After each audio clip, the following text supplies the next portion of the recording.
They thought this was safety. In reality, it was surrender. In 1944, while the world was still bleeding from the greatest war in human history, the United States executed the quietest conquest ever recorded. No tanks crossed borders. No cities burned. No flags were torn down. Yet by the end of the decade, the world's gold, the ultimate symbol of sovereignty and trust, was no longer moving freely. It was flowing in one direction into American vaults and staying there. This was not a military victory. It was a psychological one. A victory built on belief, fear, and exhaustion. Europe was broken. Entire nations were operating like wounded bodies, bleeding currency, bleeding labor, bleeding hope. Cities were rubble, factories were silent, and governments were drowning in debt that felt less like numbers and more like shackles.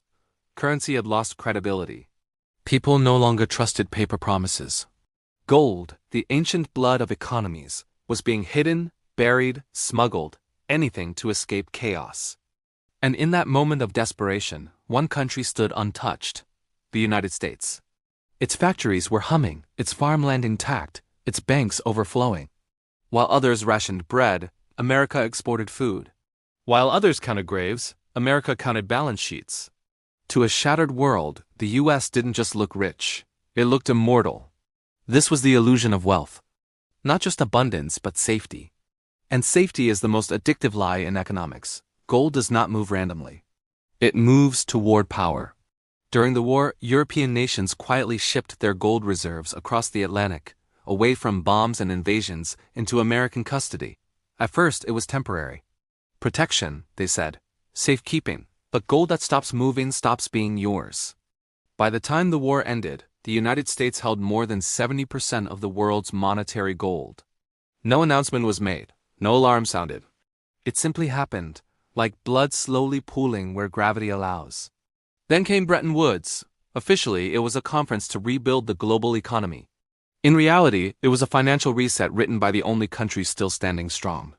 44 nations gathered, exhausted, bankrupt, desperate for order. America offered a simple solution. The dollar would become the world's central currency, and it would be backed by gold. Fixed, stable, guaranteed. $1, redeemable in gold. Trust us, they said. And the world agreed, not because it was perfect, but because it was available. When you're drowning, you don't audit the hand pulling you out. You grab it. This was the $500 billion bet. The bet that the world would trust American paper more than its own metal. The bet that belief could replace possession. Gold remained in U.S. vaults, while dollars spread across the globe. Trade was settled in dollars. Debt was priced in dollars. Reserves were stored in dollars. Currency, the blood of nations, was now circulating through a single heart, and that heart belonged to America. The system felt like a miracle. Europe rebuilt. Japan industrialized. Global trade exploded. Credit flowed like oxygen. This was sold as shared prosperity, but the structure was asymmetric. America printed dollars. The world accepted them. In exchange, real goods, labor, oil, and production flowed toward the U.S. The dollar was no longer just money. It had become a weapon, capable of extracting value without invasion. This was empire without borders. Inside America, wealth surged, but unevenly. Wall Street celebrated while factory workers chased wages that lagged behind profits. Champagne flowed in boardrooms while households lived paycheck to paycheck.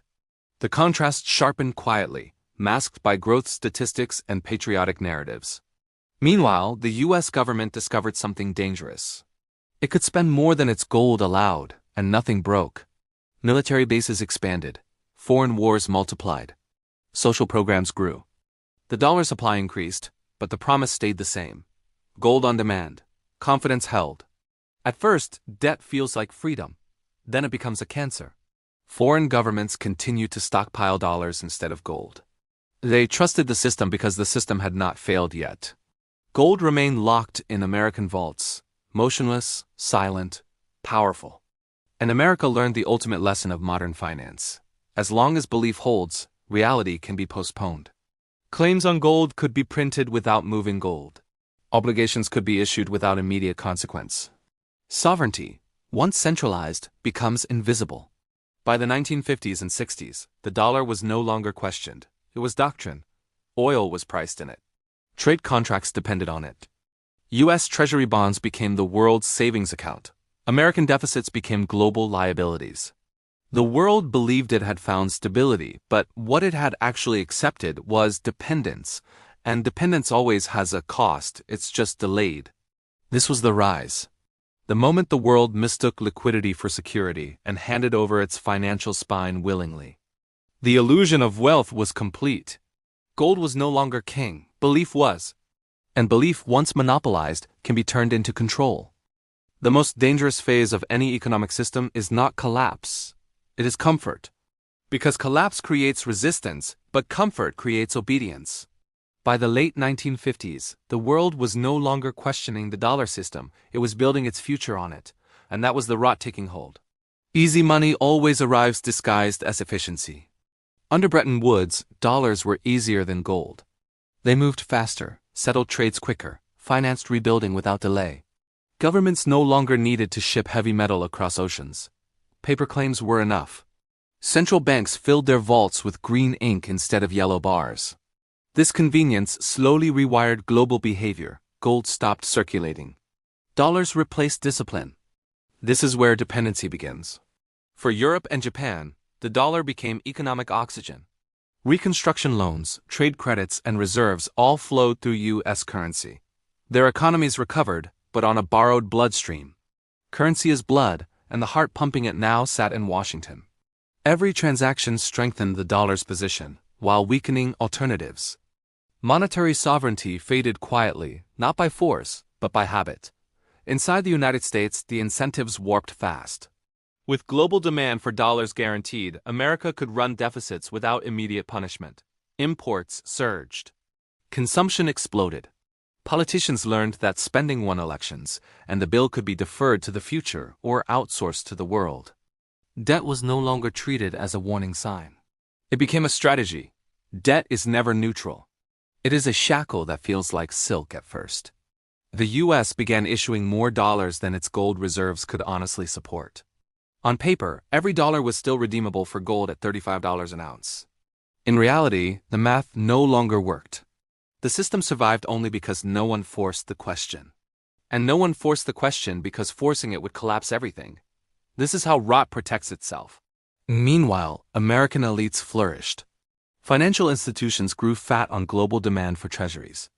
Corporations expanded overseas, buying real assets with paper currency. Wall Street drank champagne, while industrial workers watched factories slowly hollow out. The contrast sharpened. Asset owners thrived, wage earners stagnated. Easy money doesn't distribute wealth, it concentrates it. Abroad, the consequences were more subtle but more dangerous. Foreign nations earned dollars through exports, then recycled those dollars back into U.S. bonds. They financed America's lifestyle while sacrificing their own flexibility. Their gold stayed parked in New York, untouchable, theoretical. On balance sheets, it still belonged to them. In reality, it was frozen collateral. This is the genius of the system. No chains, no guards, just ledgers. Interest became the invisible knife. Countries dependent on dollar liquidity had to keep exporting to survive. Any disruption, trade slowdown, political instability threatened dollar shortages, and shortages meant borrowing. Borrowing meant conditions. Conditions meant loss of autonomy. The dollar wasn't just blood anymore, it was leverage. By the 1960s, cracks appeared. France noticed first. Charles de Gaulle understood something others ignored. If America could print claims on gold endlessly, then gold itself was being diluted. France began demanding physical gold in exchange for its dollars. Shipments left U.S. vaults. Not many, but enough to cause panic behind closed doors. This was the moment the system should have reformed. Instead, it doubled down. America responded not with restraint, but with confidence. Military spending surged. The Vietnam War exploded costs. Social programs expanded. Dollars flooded the world faster than gold could justify. The cancer metastasized. The shackles tightened not around America, but around everyone else. For ordinary people, the pain remained distant for now. Inflation crept instead of exploded. Shelves were full. Jobs existed. That's how rot survives, by staying just tolerable enough. But beneath the surface, the foundation was weakening. The system required infinite trust in a finite reserve. And trust, once questioned, collapses violently. By the end of the 1960s, the truth was unavoidable. There was not enough gold to back the dollars in circulation. The emperor had too much paper and not enough metal. The world had accepted convenience over control, speed over safety. The hidden rot was complete. The dollar had become indispensable, and that was the trap. No country could abandon it without destroying its own economy. No country could challenge it without triggering chaos. This is how financial empires are built, not by domination, but by dependence. And then, in 1971, the trigger was pulled. The first bullet wasn't fired. The first wound was in the ledger. By 1971, the hidden rot that had quietly consumed global finance reached a critical mass. America's printing presses were running faster than the gold backing could cover. Dollars piled up overseas. The balance sheets of Europe, Japan, and emerging economies were overloaded with paper promises. Confidence, the invisible glue of any economy, was cracking. The system had relied entirely on belief, and belief has a breaking point. The trigger came from America itself. President Nixon closed the gold window. Overnight, the promise that $1 could be redeemed for gold vanished. The world awoke to a stark truth. The central bank of the strongest nation could no longer guarantee its word with metal. The dollar, weaponized for decades, revealed its vulnerability. Inflation surged. Exchange rates fluctuated violently. Countries scrambled to protect their own wealth, but much of it gold reserves. Production power was already trapped in U.S. hands. The global economy trembled. Ordinary people felt the shock in their wallets. Oil prices soared as currencies wavered. Bread, meat, and staples became more expensive in Europe, Asia, and Latin America. Hyperinflation loomed in some developing nations. Markets froze. Interest rates spiked. Jobs became precarious. While the elites of Wall Street and Washington recalibrated their strategies, millions of households worldwide watched purchasing power erode almost overnight. Champagne continued to flow in America's upper echelons, but for the global working class, scarcity became the new normal. The economic massacre was not random. It was structural. Decades of borrowed trust, leveraged dependence, and invisible shackles had concentrated power in one vault: New York. When the dollar faltered even momentarily, the entire system convulsed. Countries that had traded real production for paper promises now discovered the fragility of their wealth. Their gold, once considered safe, had been depleted over decades through a mix of dollar accumulation, bond purchases, and subtle financial extraction. The U.S. had quietly taken control without firing a shot. Trade imbalance exploded. Countries owed more in dollars than they could earn immediately, creating cascading crises. Central banks depleted reserves to stabilize their currencies, accelerating the flow of gold into U.S. coffers. The world had become a giant debtor to a single power. Currency, once the lifeblood of sovereignty, had become a weapon of coercion. Inflation spread like wildfire. Empty shelves, rising rents, and volatile wages became visible markers of the massacre. Governments resorted to emergency measures, price controls, and borrowing at punishing interest rates.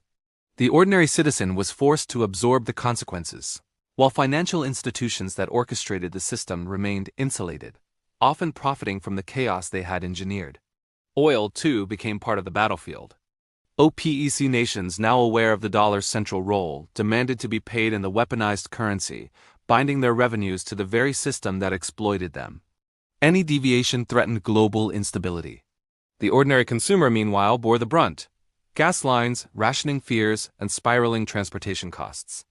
The massacre was total because it was invisible to many and unstoppable to most. The lesson was unmistakable. When an economy depends on a single currency controlled externally, any shock policy change, interest rate hike, or withdrawal of trust becomes catastrophic. Ordinary people, who neither controlled printing presses nor global ledgers, experienced the collapse in tangible ways: empty shelves, unstable wages, hyperinflation, and eroding savings. Meanwhile, the architects of the dollar system retained liquidity, options, and leverage.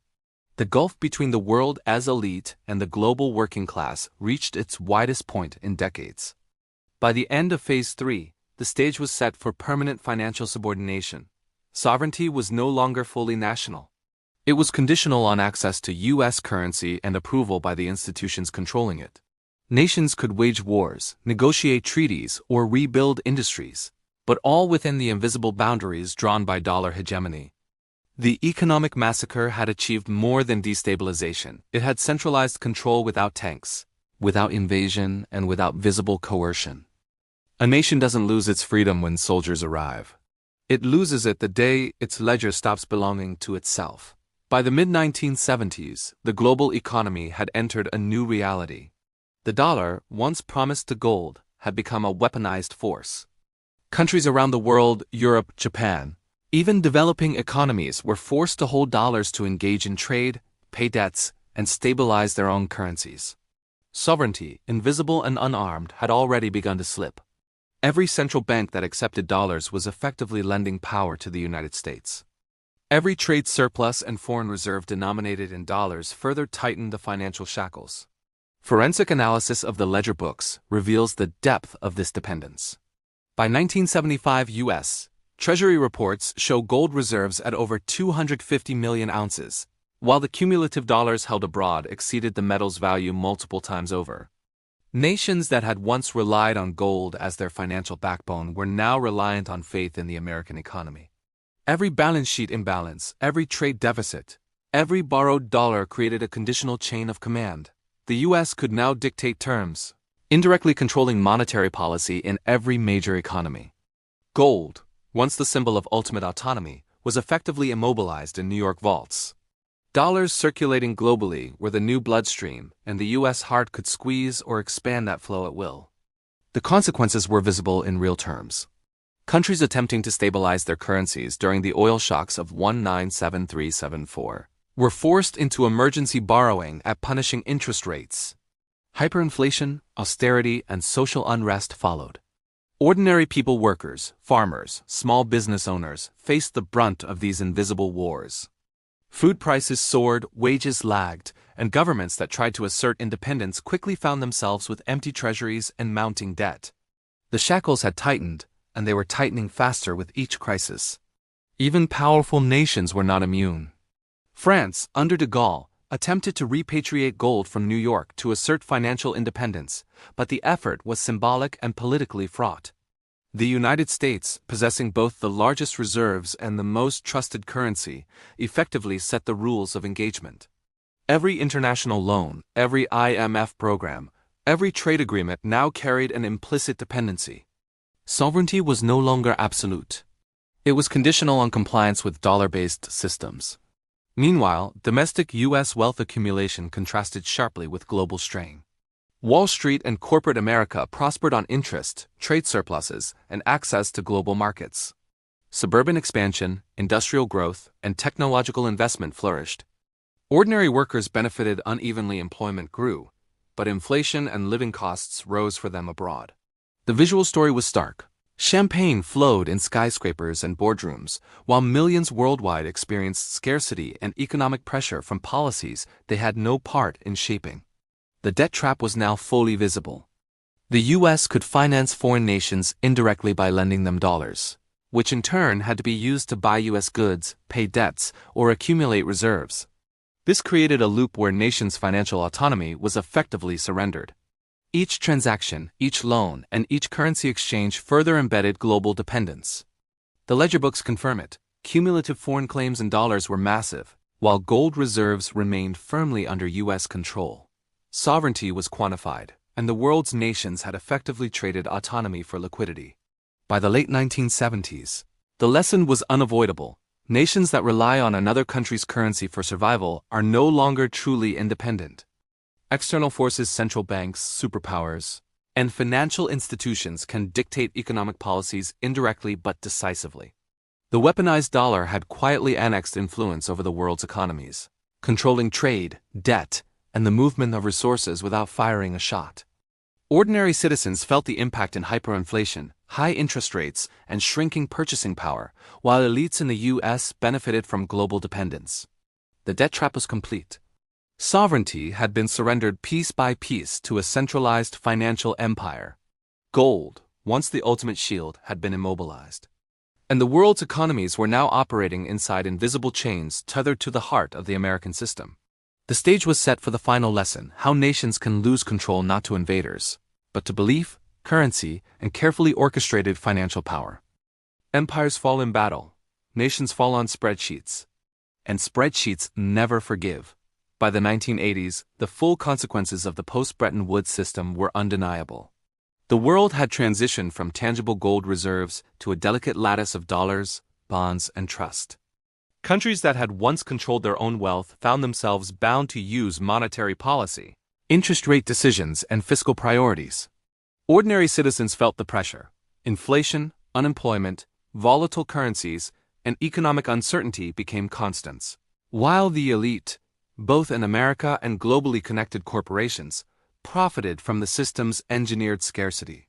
The contrast between the lives of the powerful and the struggling masses was stark, a visual reminder that the global economy had shifted from shared prosperity to asymmetric control.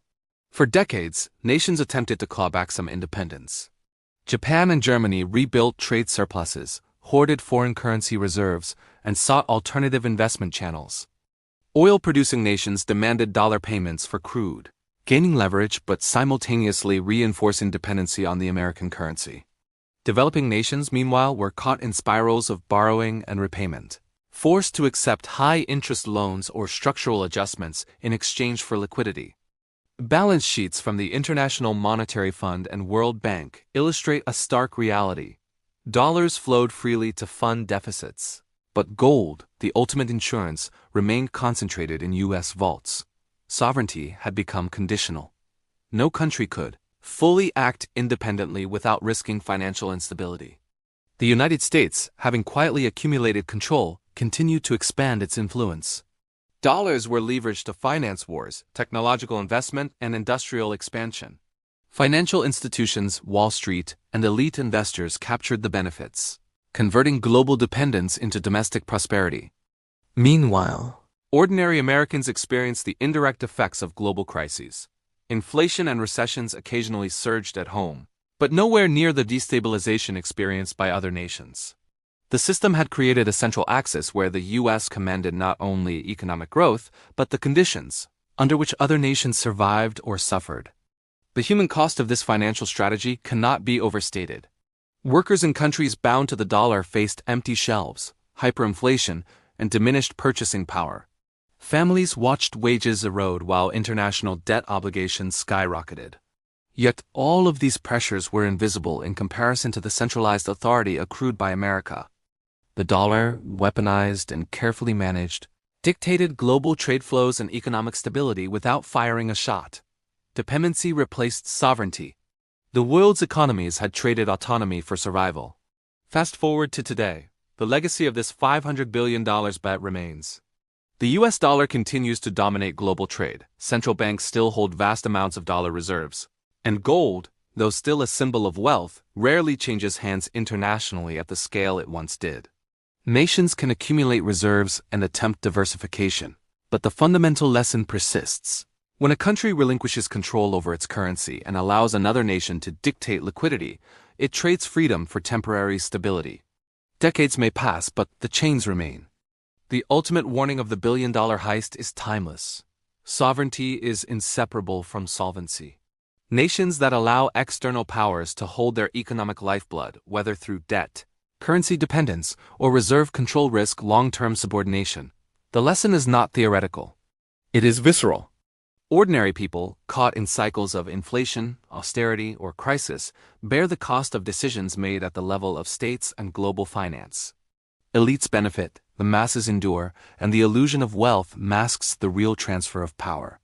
Gold, once the tangible measure of a nation's security, has been replaced by belief in a weaponized currency. The world's financial systems now depend on trust in that belief. Mismanagement, miscalculation, or misaligned incentives can still trigger crises. The past teaches that power need not be seized by armies. It can be consolidated quietly over decades through ledgers, loans, and currency dominance. And so, the final message echoes across history. Sovereignty is solvency. If you don't own your debt owns you. The $500 billion bet was never just a transaction. It was a lesson for every nation, every citizen, and every generation. Those who fail to understand it are condemned to repeat it, paying the cost with blood, labor, and lost autonomy, while the architects of global finance watch from the vaults where gold, power, and leverage quietly accumulate.